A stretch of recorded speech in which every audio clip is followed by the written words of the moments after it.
오늘 백석에 오신 분들 질문하거나 아니면 들으시면서 좀 이런 것들도 더 주장하고 싶은 게 있다면 그런 의견들을 주시는데 어쨌든 발언 시간만큼은 제한해 주셔서 꼭 3분 이내에서 아무리 길어도 3분 이내에서 해주시면 고맙겠다 이런 말씀을 드리고요. 그리고 이 세 가지 주제 이번 대선에 대한 평가, 우리 정치가 앞으로 나아갈 방향에 대한 진단, 그리고 진보 정치 세력에 대한 어떤 이 평가와 과제, 이렇게 세 가지 주제를 드렸다고 했는데 특히 세 번째 진보 정치 세력, 이거 뭐 적잖은 분들이 진보정의당 당원이실 것 같은데요. 진보정의당 또는 통합진보당을 포함해서요. 전통적인 작은 의미의 어떤 진보 정치 세력에 대한 성찰 이런 것들은 좀 부족했던 것 같습니다. 지금 토론이나 발제에서 이 점에 대해서 이 마무리 토론 전에 우리 천하선 최고위원께 또 들을 테니까 진보 정치 세력의 성찰이든 과제 이런 문제를 더 얘기해 줄 수 있으면 좋겠다 싶고요. 자, 이제 객석에서 질문 또는 토론, 주장 또는 토론을 뭐 특별히 제한 없이 할 테니까요. 3분 시간 지켜주십사. 일단 지금 시점에서 발언을 준비하신 분은 혹시 손 한번 들어주시겠습니까? 여기 한 분 있고요. 두 분, 세 분. 자, 다른 분들 토론 들으시면서 더 하실 이야기가 있으면 또 발언을 청해 드리겠습니다. 우리 오피니언 리더 되시는 우리 진보 진영의 교수님들께서 우리 진보 진영에 대한 비판을 이제는 우리가 엎어졌으니까 엎어진 김에 좀 가열차게 좀 하는 용기를 좀 내주셨으면 좋겠습니다. 저희 진보 정치 보면 아까도 말씀하셨지만 뭐 아직도 NLP는 30년 전 얘기한다고 했지만 그걸 떠나서도 지금 우리가 갖고 있는 조그만 기득권, 그죠?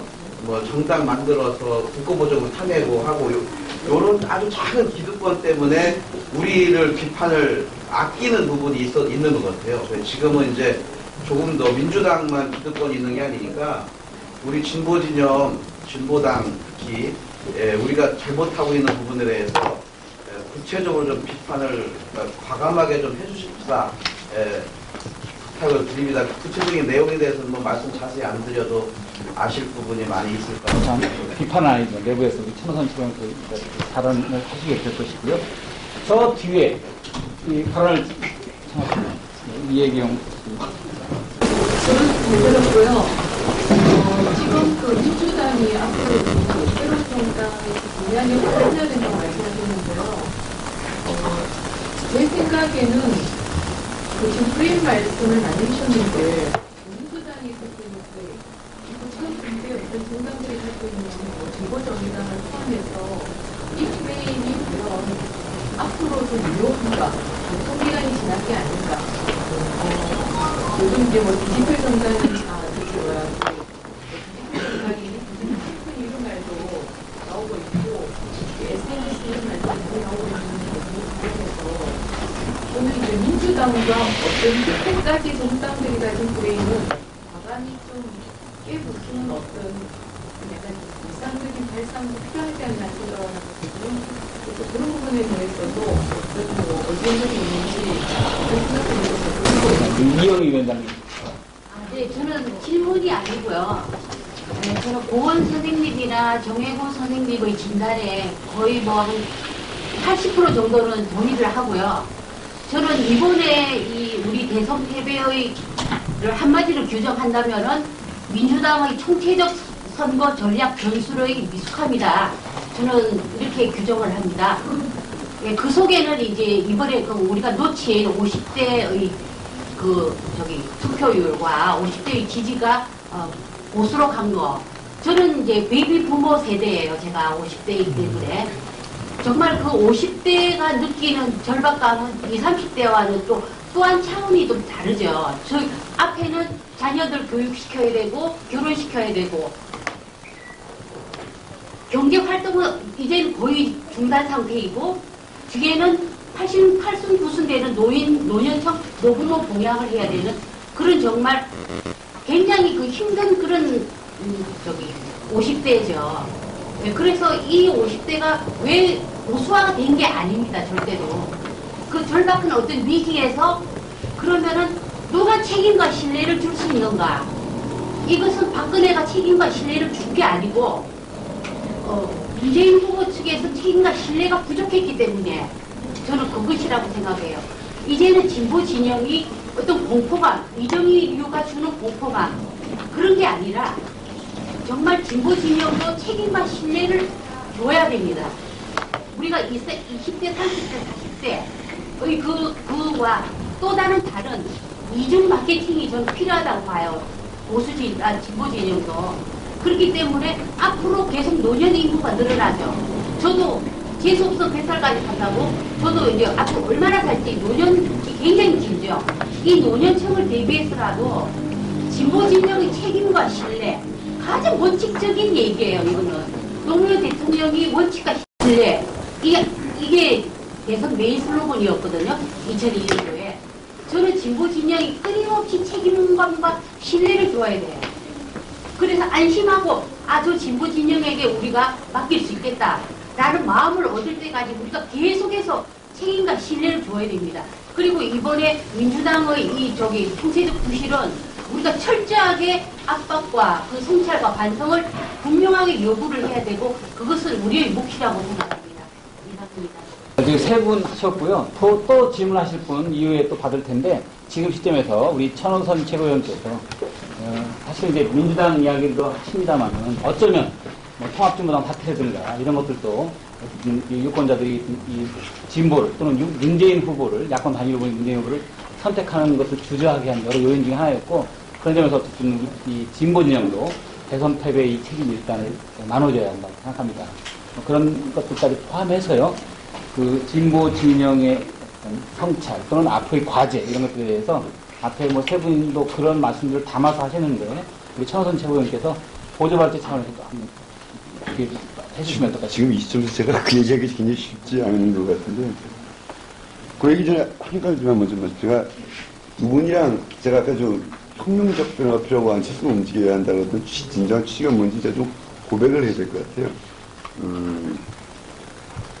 아까 말씀드렸지만 민주당을 혁신하려면 민주당 내부에 도덕적 혁신 세력이 존재해야 됩니다. 근데 제 개인적인 평가지만 그나마 저희 친노 세력이 그런 혁신 세력이었다고 저는 생각을 합니다. 그나마 보는데 그것이 지금 실제로 리더십을 잃어버렸습니다. 민주당 내에서 저는 민주당의 어떤 장기적 혁신이든 단기적 혁신을 이끌어나갈 세력을 발견하기 어렵다는 거고요.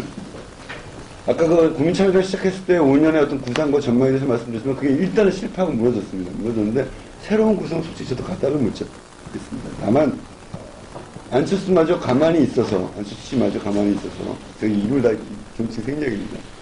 그냥 민주당 플러스 알파로 회귀되는 것은 정말 아닌 것 같기 때문에 제가 주제넘게 말씀드리자면 안철수 씨가 이 세상을 바꿀 수 있다고 생각하지까지는 않는데 판을 흔들어야 할 소임이 있다. 그 판이 흔들려서 무엇이 나올지는 아직 모르겠지만 지금 이 상태에서 새로운 리더십이 형성될 것 같지 않다면 조절감의 표시에서 제안드렸다는 말씀을 솔직히 드립니다. 여기서 이제 하나 더 문제는 이 문제가 있습니다. 진보정치 세력의 내부 문제는 오히려 말씀드리고 고민이에요. 여지껏 민주당이 있었고 진보정당이 있었습니다. 그죠? 통합진보당 시절까지. 그래서 2010년서부터 최초로 연대와 후보 단일화가 일상화됐습니다. 노무 대선까지. 사실 그 전까지 그러지 않았어요. 기억하시겠지만 권영길 후보 그대로 끝까지 쫓았고요. 두 번 다.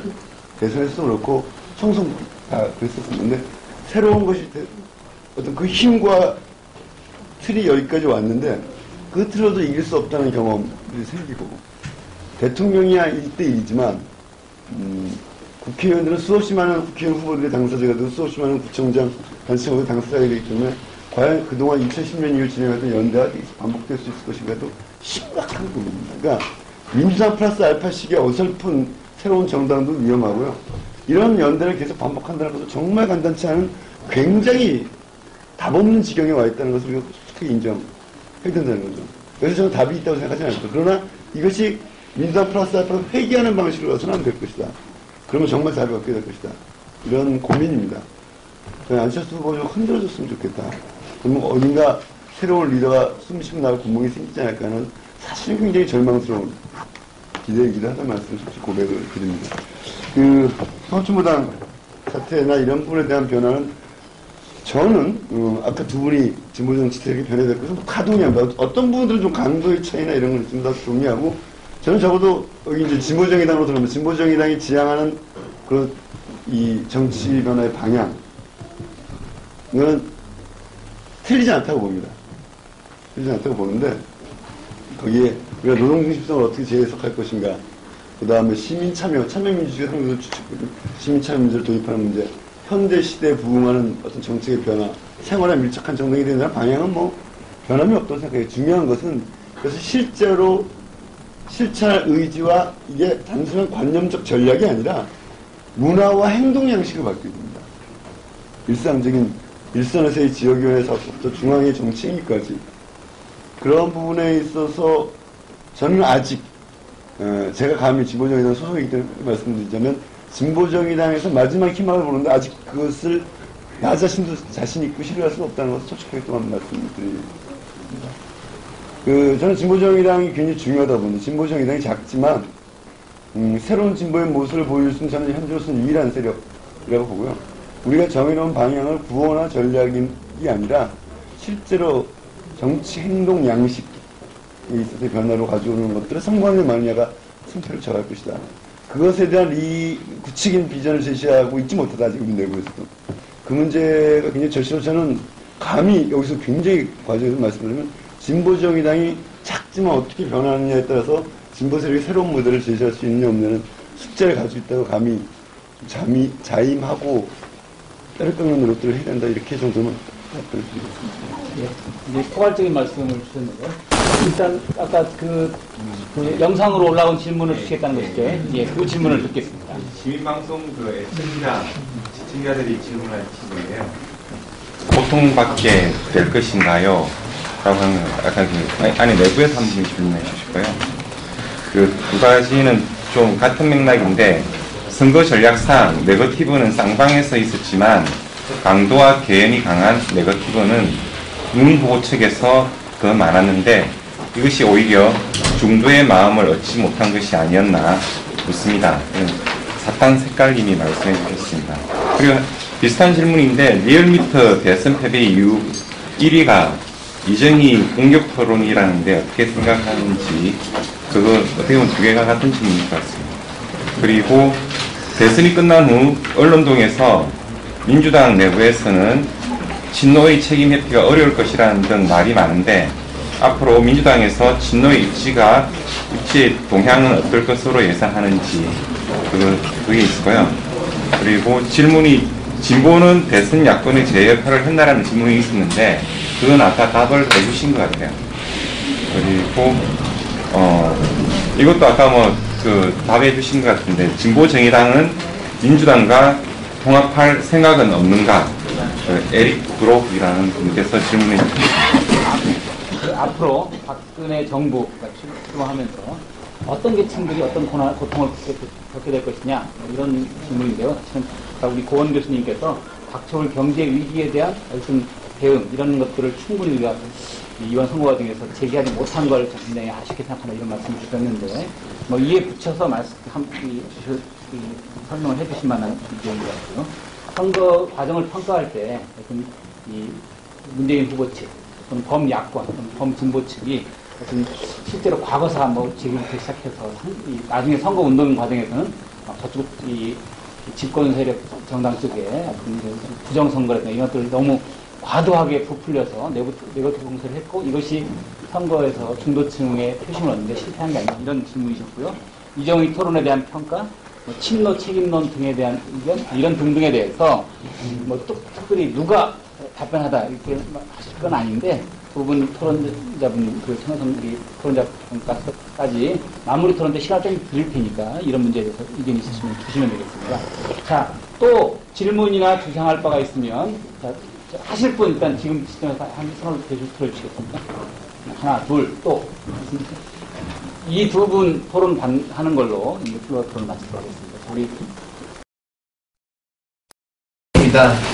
저는 오늘 여기 왔을 때 왜 우리가 졌느냐 자아 성찰의 어떤 얘기를 듣고 싶어서 왔는데 잠깐 보니까 뭐 민주당 얘기하고 뭐 했는데 저는 그러니까 이건 제 생각입니다. 저도 책도 보고 뭐 신문도 많이 읽어봤지만 제 생각 같습니다. 우리가 그 진 이유는 저 때문에 졌고 우리 때문에 졌다고 생각합니다. 그 이유가 뭐냐면 예전에 40대인 분들이 지금 10년 전 50대인 분들이 노무현 대통령을 찍었던 분들이 지금 1번 찍어서 졌거든요. 4% 정도가. 제 생각이에요. 근데 왜 찍었냐?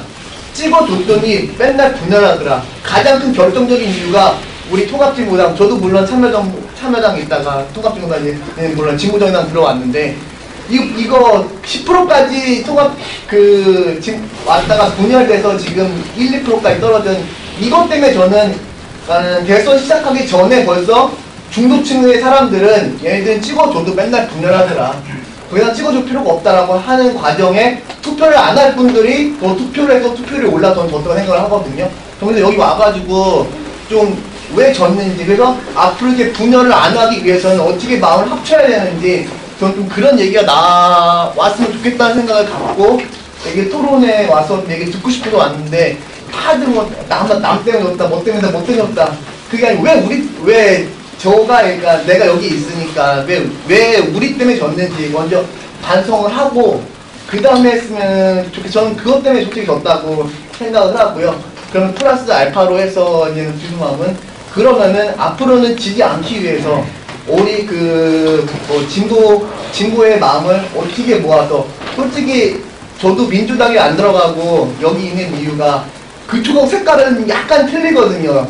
물론 나 만나서 얘기를 해보면 정말 저랑 잘 맞습니다. 그분 다투기 생각과 똑같아요.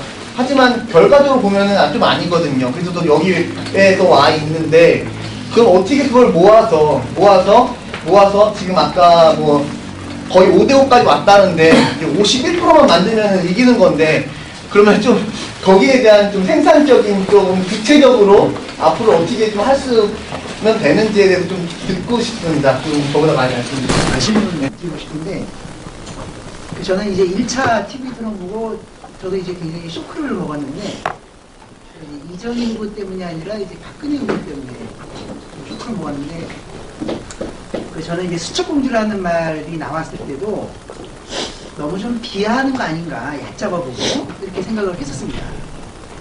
그러니까 이제 뭐 한 10몇 년 동안 정치하면서 그래도 이제 엄청난 세를 가지고 있으면은 뭔가 있는 건데 이렇게 좀 수첩공주라는 식으로 이렇게 하는 것이 좀 아니지 않나 그랬는데 이제 그 1차 TV 토론 때 그런 것들이 확인이 돼서 저는 굉장히 쇼크를 먹었는데요. 역사적으로 이렇게 보면은 그 독재자 치고 무능한 독재자는 별로 없었던 것 같습니다. 무능한데 독재를 하려고 그러면은 그건 이제 독재할 이제 시간도 없이 그냥 망했으니까 독재를 할 정도로 정권이 길게 가고 또 이제 정말 독재를 했다면은 유능한 거죠. 진시황도 그렇고 히틀러도 그렇고 스탈린도 그렇고 박정희도 그렇고. 이 박근혜는 이제 그게 좀 다른데 그러니까 이제 저희가 이제 그 박근혜를 이렇게 보면서 한편으로는 굉장히 불안하기도 하고 그러지 않습니까? 이제 유신의 부활이다 뭐 이런 얘기를 하는데 실제로 그렇게 갈 수 있는 건지 아니면 이제 가려고 하는 거고. 근데 만약에 그렇게 하면은 그거는 이제 박근혜 개인의 몰락일 수도 있고 또 잘못하면은 정말 이제 최악으로 나라가 망할 수도 있지 않나 이런 생각도 들고요. 한편으로 좀 안심이 됩니다. 그러니까 좀 무능하니까.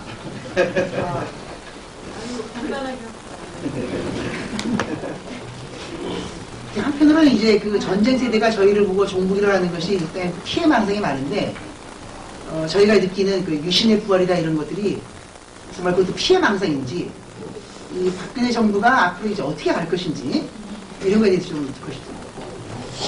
자, 여기까지 하고요. 아마 이제 뭐 뒤에 우리 참여네트워크 이제 송년 행사도 같이 이어서 있게 되니까요.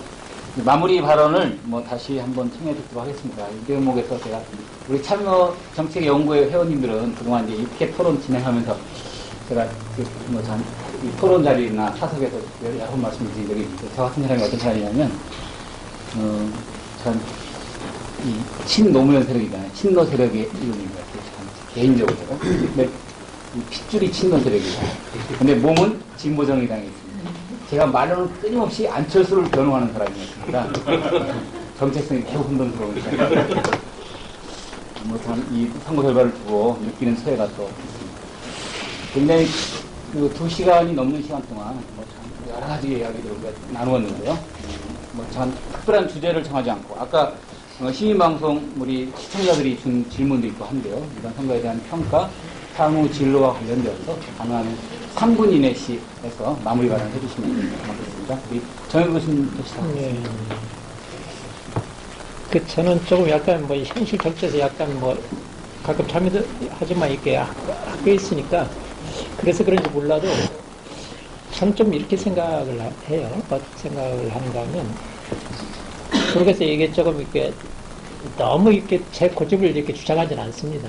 그러니까 예를 들어 내 신념이 이거기 때문에 이걸로만 가야 된다 그런 생각을 제가 없는 건 아닌데 그런 주장을 안 해요. 왜 그러냐면 현대 역사 같은 거 이렇게 보면 우리 큰 흐름 같은 게 좀 있습니다. 있기 때문에 제가 볼 때는 민주통합당, 그 다음에 안철수 후보, 그 다음에 이쪽 진보정당 크게 보면 이게 다 이제 우리 편인 거예요.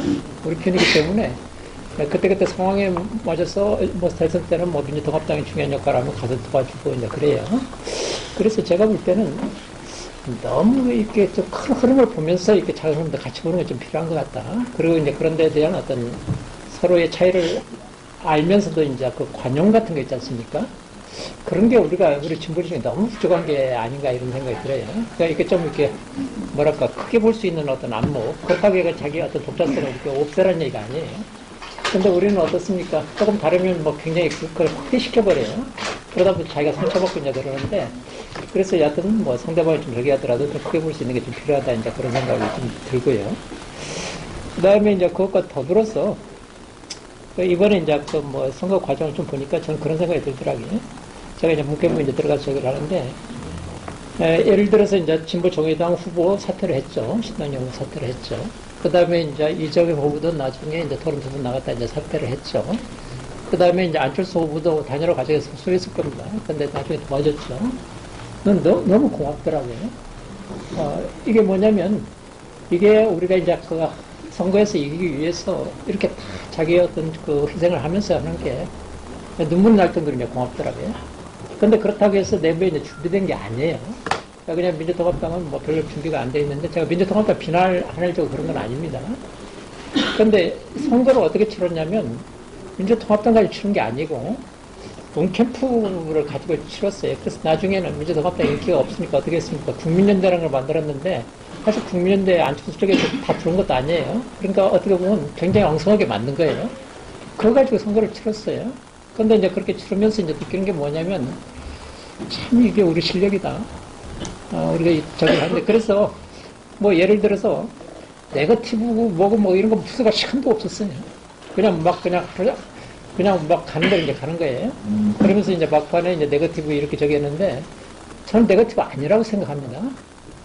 왜 그런가 하면, 그러니까 그것은 우리가 기대 수준을 너무 높여놨어요. 선거할 때 그 정도도 안 합니까? 그 정도 다 있어야 되는 거예요. 제가 볼 때 지금까지 선거 중에 제가 본 선거 중에서 가장 정책 선거였어요. 경제민주화, 이 복지 이런 거 얼마나 많이 얘기했습니까? 근데 막판에 조금 이제 네거티브 좀 얘기 나온다고 그렇게 모든 언론들이 나섰는데 저희들이 완전히 언론 그 프레임에 저기 했고, 우리 스스로도 너무 이게 저 수준을 높여놨어요. 그래서 저는 이제 네거티브 아니고, 그 다음에 모르겠습니다. 조금 이제 왔다 갔다 하니 그런 거 있겠지만, 제가 볼 때는 오히려 가장 정책 선거였고, 그런 의미에 저기 했는데, 우리는 모르겠습니다. 우리가 도덕적 수준이 높아서 그런 건지, 그렇지 않으면 이렇게 담론 프레임에 이제 걸려서 그런 건지, 하여튼 이제 그렇게 이제 보고 있는데, 그래서 너무 이렇게 그 세상에 돌아다니는 어떤 평가 있지 않습니까? 거기에 이제 우리가 조금 편승하는 그런 게 좀 있어요. 그런 것 좀 벗어나서 자기 눈으로 좀 봤으면 좋겠다. 그런 생각이 좀 들었습니다. 그리고 앞으로 박근혜 후보가 굉장히 과거에 이제 그 박정희 연결이 됐기 때문에 우리가 굉장히 사태가 어려울 거다 그러는데 저는 그렇게 보지는 않습니다. 그냥 우리 이제 유월항쟁 이후에 우리 이제 그 대선에 쳤지 않습니까? 그래서 노태우 정부가 들어섰는데 지나가고 보면 어떻게 평가를 할 수 있냐면 보수라고 일종의 그 어떤 쇄신을 안 하는 게 아닙니다. 일종의 수동혁명을 해요. 그러니까 자신들이 굉장히 위기에 빠져서 집권을 하고 나면 거기서 굉장히 뭐 이쪽에 우리만큼 바꾸진 않지만 자기네들 나름대로 이제 쇄신을 합니다. 그래서 또 그때 의사민주화라고 해가지고 뭐 많이는 안 했지만 했지 않습니까? 저는 이번도 박근혜가 세상 돌아가는 것을 다 이렇게 보고 그랬기 때문에 일종의 수동혁명을 했다고 생각을 해요. 그렇기 때문에 그 수동혁명에 대해서 우리 마음에 안 들지만 저 사람들은 전혀 개혁을 안 하는 사람이다 이렇게 보는 관점은 저는 우리의 편견이라고 생각을 해요.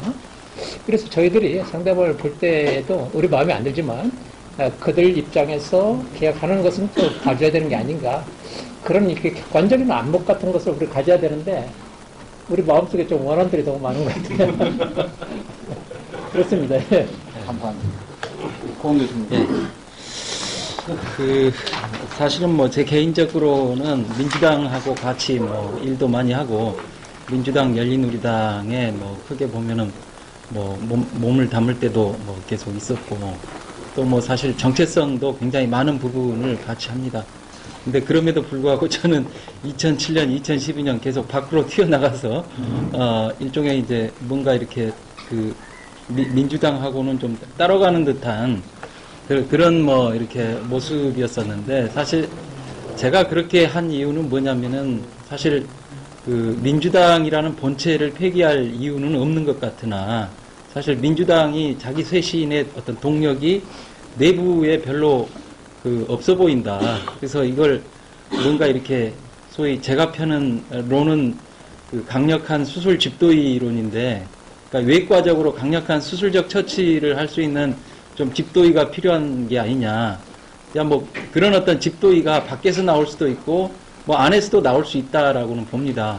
그러니까 어제 했던 그런 어떤 집도의라고 생각될 만한 사람, 세력, 뭐 또 현상, 뭐 이런 것들이 생기니까 어쨌든 그 부분을 제대로 좀 바로 가게 해서 민주당이 큰 틀의 변화를 해야 되겠다.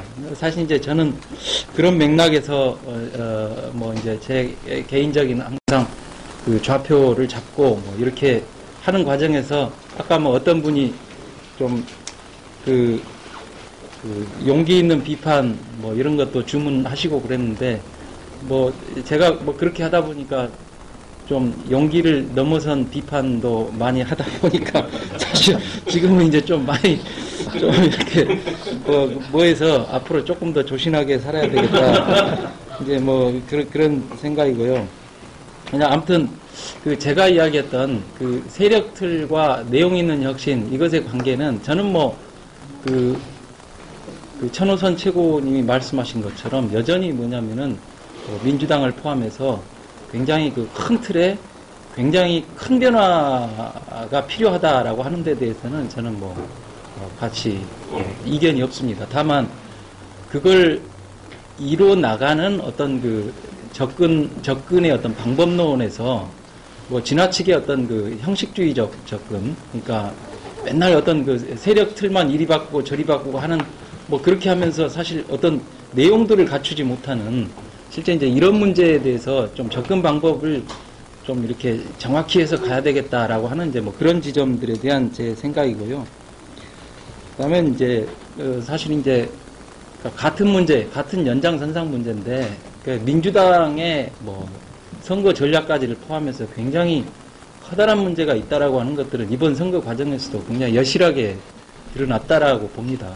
그러니까 이번 선거 과정에서 어찌됐든 사실 민주당이 했어야 될 문재인 후보가 했어야 될 그 사실 정확한 방향의 메시지가 좀 나왔다라고 보기는 좀 힘들고 오히려 자꾸 이제 선거 막판에 뭐 국정원의 선거 개입 문제나 이제 또는 뭐 각종 어떤 뭐 선거 개입 문제 사실 이제 이런 문제로 너무 이렇게 무게 중심이 좀 쏠려갔었어요. 사실 그건 어떤 그 전략적 컨트롤 소위 매니지먼트에서의 상당히 조금 반출을 해봐야 될 문제라고 생각을 합니다. 근데 제가 어떤 부분에서 그런 부분들에 대해서 아쉬움을 많이 느꼈냐면 문재인 후보가 이제 유세를 할 때, 연설을 할 때, 이렇게 보면 내용들이 몇 가지가 있는데, 선거 문제, 뭐 이런 문제에 대해서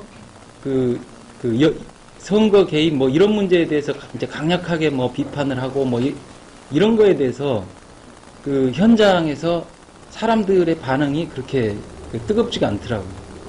오히려 어떤 부분에서 그러니까 그 유세하는 거 한번 혹시 뭐 관심 있으신 분은 리플레이에서 한번 들어보십시오. 사람들의 삶의 문제, 그 사람들의 삶을 억압하는 여러 가지 특권적, 기득권적 질서의 문제, 이런 문제들을 정확하게 이야기를 하면 여기에 대해서 굉장히 반응이 좋아요. 사실 그런 문제를 제대로 제기를 못했었고, 특히 이렇게 유세 토론 뭐 이런 과정에서 쭉 제가 지켜보면 나중에는 조금 많이 이렇게 논리가 좀 이렇게 각을 잡는데 초중반까지만 해도 전혀 뭐 그 논리 구성이 잘 안 되는 거예요. 그러니까 뭔가 이렇게 그런 그 어떤 논리적인 방향이나 또 논리 구성이나 내용이나 이런 것들이 전혀 힘이 없는. 그래서 민주당의 그 좀 선거 전략적인 문제, 뭐 이런 문제까지도 사실 굉장히 뭐 저는 부재했었다. 뭐 프레임도 좀 안 읽혔고 그런 것들이 50대의 어떤 절박한 문제에 대해서 반응을 못한 것이죠. 또 반응을 못하게 만든 민주당의 어떤 내부적인 문제. 그러니까 이를테면 뭐 민주당만 그런 거 있는 것은 아니라고 생각합니다만 뭐 진보 정당도 뭐 정파주의 심각하죠, 사실은. 이렇게 뭐 가령 민주당 같은 경우 뭐 계보 정치, 패권주의, 줄서기, 실제 이런 게 자꾸 위만 쳐다보지 아래를 쳐다보지 않는, 그러니까 민심하고 어떤 소통이 안 되게 만드는. 그래서 50대가 어떤 생각을 하고 있는지 전혀 몰랐던, 뭐 저도 부끄럽게 마찬가지긴 합니다만 그런 문제들을 하나하나 어떤 그 쇄신해 나가는, 그게 대선 과정에서 다 이야기가 됐잖아요. 그래서 그런 어떤 내용들을 잘 좀 이렇게 개혁해 나가는, 쇄신해 나가는 어떤 그런 노력들. 그 다음에 마지막으로 아까 뭐 시민 뭐죠? 뭐 그 시청자신가요? 뭐 예의상 제가 몇 가지 중에 한 가지라도 이제 제가 답변을 드리기 위해서 말씀하시는데, 이를테면 저는 사실 이정희 후보의 문제는 뭐 이정희 후보의 문제도 있지만 이정희 후보가 1차 토론에서 그렇게 하고 나서 거기에 대해서 소위 해석하고 반응하는 사람, 해석하고 반응하는 우리의 문제에 대해서 상당히 저는 조금 경악스러운 측면이 있었어요. 그거 하고 나서 굉장히 막 너무 시원하고 잘했다 뭐 이런, 뭐 페북에 가보세요, 트위터에 가보세요, 뭐 있잖아요. 저는 잘했나 진짜 잘했나, 왜 이렇게 보지? 그러니까 너무 이렇게 좀 시야가 이렇게 딱 갇혀있는, 이렇게 우리만의 세계에 소위 그들만의 세계에 갇혀있는 이런 것들을 드러내주는 뭐 하나의 어떤 그 사건이기도 하지 않았나, 좀 그런 생각을 해봤습니다. 예. 천호선 예. 지금 한번 들어주세요. 먼저 아까 뭐 진보정당 반성 안 한다고 은평 당원이십니다. 말씀하셨는데 제가 모두 아주 말씀드렸죠. 통합진보당 자체가 대선 전략에 큰 한출을 스스로 제일 먼저 무너뜨렸습니다. 그 책임, 저는 뭐 같이 할 수 있었다고 보기 어려운 그냥 단순한 분열의 문제가 아니라 굉장히 심각한 도덕적 차이였다고 보지만 그 문제를 처리해 나가는 과정에서 훨씬 잘할 수 있었는데 훨씬 못했다는 걸 자인을 합니다. 그래서 나중에 저희 진보정당이 택했던 전략은 최소한 방해는 되지 말자. 솔직히 이런 거였죠. 그런 것 때문에 당원들도 힘들었고 우리 심상정부도 매우 힘들었습니다. 그런 당이 후보를 내면서 방해가 되지 말자, 도움이 되자, 우리 주장을 하고 싶은 대로 다 하지 못하고 시간과 공간과 이러면서 고통스러운 시간이었다는 것, 제가 우리 진보정당 당원들께 감히 부탁드리면서 뭐 심상정부의 위로의 메시지를 보여주셨으면 하는 말씀 드리고요.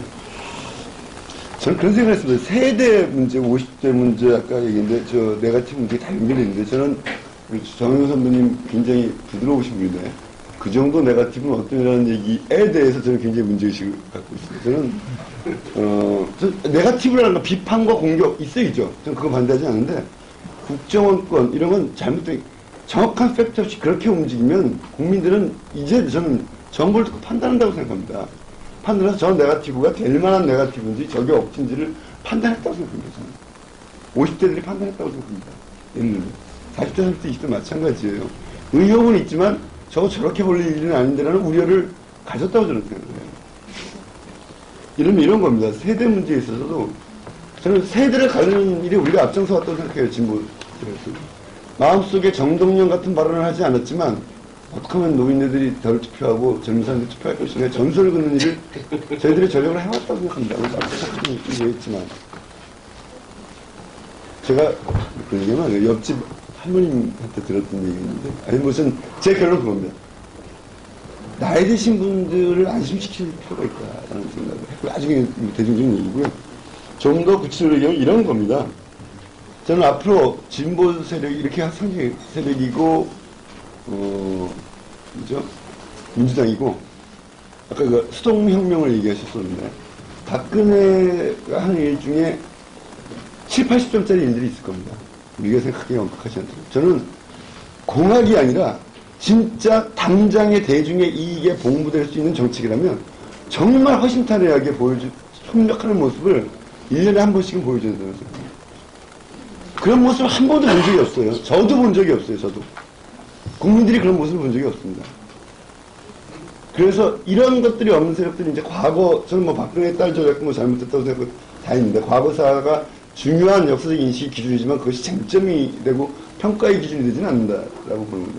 그런 거잖아요. 유신체제를 경험했던 50대가 유신체제를 상징한다고 우리가 설정했던 유신의 부활이라고 설정했던 사람에 대해서 양해를 해준 거예요. 어떻게 뭐 그렇게 보자면. 뭐 다 그랬다는 얘기는 아닌데. 제 말씀은 뭐냐면 앞으로 보여주는 모습을 제가 굳이 상징해서 표현하자면 진보정당이건 민주당이건 박근혜 후보가 하는 정책 중에 국민의 이익에 부합하는 완벽하지는 않지만 7, 80%짜리 정책을 생각한다면 정말 허심탄회하게 도와서 바꾸지는 모습을 통해야 누구는 믿겠는데 그 주변은 못 믿겠다는 것 속에 상징되어 있는 여러 가지 불안과 불신들을 극복해 나갈 수 있을 것이다. 그 숙제는 민주당이나 진보정당이나 똑같다. 저는 그렇게 마무리 져서 말씀드리고 싶습니다. 고원 교수님께서 뭐 30초만 쓰겠습니다. 제가 뭐 조금 중요한 내용 같은데 좀 까먹었어요.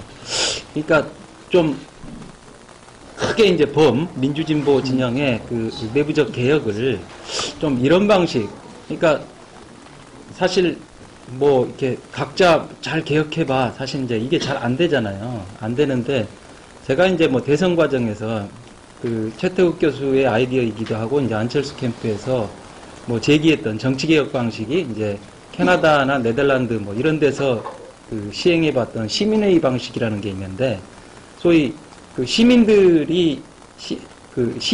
일정하게 이제 그 어떤 선발하고 훈련시켜가지고 그 시민들이 어떤 개혁안을 내게 만들고 그 개혁안을 이제 국회에서 추인하고 이제 입법화시키는 뭐 그런 방식인데 그런 어떤 시민회의 방식으로 그 뭐 민주진보 진영의 어떤 그 개혁을 좀 추진해 보는 뭐 그런 방식은 어떨까? 뭐 좀 이런 아이디어들이 뭐 세력 틀의 재편 지금 당장에 좀 이런 것보다는 어떤 내용들을 만들고 내용들을 확실하게 이렇게 추진해서 반영할 수 있는 그런 어떤 그 방식으로서 일종의 뭐 시민회의 방식이나 좀 이런 것들을 고민하는 것이 조금 더 좀 필요하지 않나 하는 뭐 그런 생각을 좀 말씀드리고 싶었습니다. 네.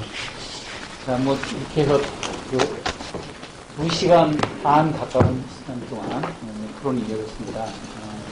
하고 싶은 이야기가 많을 거예요. 뭐 다 발언을 청하지 않았지만 듣고 계신, 시청하고 계신 분들도 정말 하고 싶은 이야기가 많은 결과입니다. 표 차이가 그렇게 크지 않았기 때문에 또 우리가 뭐 잠깐 주관적으로 야 진짜 뒤집은 거 아니냐 뭐 이런 그 희망이 있었기 때문에 더더욱 돌아보는 것이 뭐 하고 싶은 이야기가 많은 선거이고요. 얼마나 냉정한 평가를 우리가 했는지 뭐 내내 또 들으신 분들이 시청하신 분들이 또 평가해 주시라고 보고요. 하여튼 이 자기 성찰에 게으름이 없어야 되지만은 또한 선거 결과 그 자체에서 우리의 부족함을 인정한다면 또 매우 희망적인 어떤 것들도 있으리라고 생각합니다. 대선 결과 하나의 뭐 우리의 아주 절망적인 어떤 정치 상황에 떨어진 것 같이 우리가 느끼지만 지금은 아까 우리 뭐 발자분들께서 말씀하신 것처럼 더 진보하고 더 이 변화하려 하는 국민들의 요구 그런 이 소망 이런 것들 또한 읽을 수 있는 결과다라고 생각하고요. 희망을 갖고 또 이 앞으로의 길을 개척해 나가면 좋겠다 이런 생각이 듭니다. 이것으로 오늘 토론을 마치면서 우리 참여정책연구회가 9월부터 시작했던 7차례의 토론회를 일단 시즌 1을 끝내고 좀 쉬었다가 시즌 2를 또 준비할 수 있도록 하겠습니다. 자, 뭐 박수로 마무리하도록 하겠습니다. 감사합니다.